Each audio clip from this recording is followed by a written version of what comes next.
Alors, je dirais pas qu'il y a forcément un profil de personne, il y a un profil de moment dans la vie des gens. C'est-à-dire un moment dans lequel on a une faiblesse, un besoin particulier, un rêve particulier qu'un arnaqueur peut exploiter pour essayer après de récolter de l'argent. Donc en fait, c'est universel. Tout le monde pourrait être victime de ces personnes-là. C'est très important de comprendre ça. Je demande à chaque personne qui écoute et qui se dit, si tout d'un coup vous avez devant vos yeux votre rêve, votre plus grand rêve, est-ce que vous pensez vraiment que vous resteriez objectif par rapport à ça? Non. Personne n'est capable de rester objectif face à ses rêves, un de ses fantasmes peut-être. Si on croit que le cerveau humain est rationnel, c'est faux aujourd'hui. On le sait, en économie comportementale, en psychologie, on sait qu'on n'est pas toujours rationnel.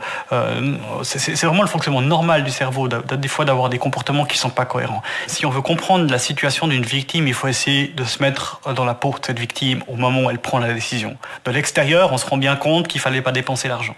De l'intérieur, on ne serait pas forcément aussi malin. Pourquoi? Imaginez, vous avez une vie dans laquelle vous n'avez pas eu de chance ces dernières années. Beaucoup de choses sont mal passées pour vous. Puis il y a un truc qui se passe bien. Il y a un truc qui se passe bien, c'est cette relation. Donc en fait, on vit un morceau de rêve. Et tout d'un coup, il y a un problème, un accident, un besoin d'argent. Et puis là, on a un choix clair. J'arrête le rêve ou je m'engage.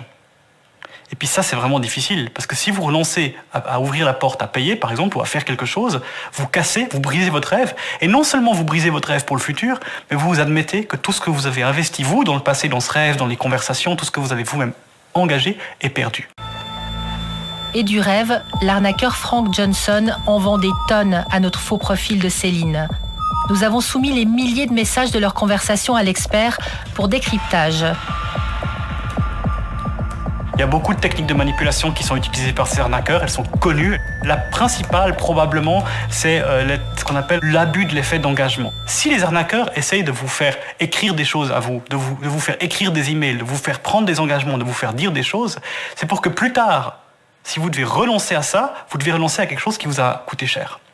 C'est exactement ce qu'il veut. Il veut voir ce besoin. Il doit avoir des preuves qu'il y a ce besoin. Et là, on voit très clairement que c'est le cas. Mais une fois qu'il a obtenu sa preuve, évidemment, son but, c'est pas de passer pour quelqu'un de mal, donc il va vous rassurer. Et vous allez de nouveau vous sentir bien. Et c'est un petit peu comme on prend de la drogue, on se sent bien. C'est un peu la même chose.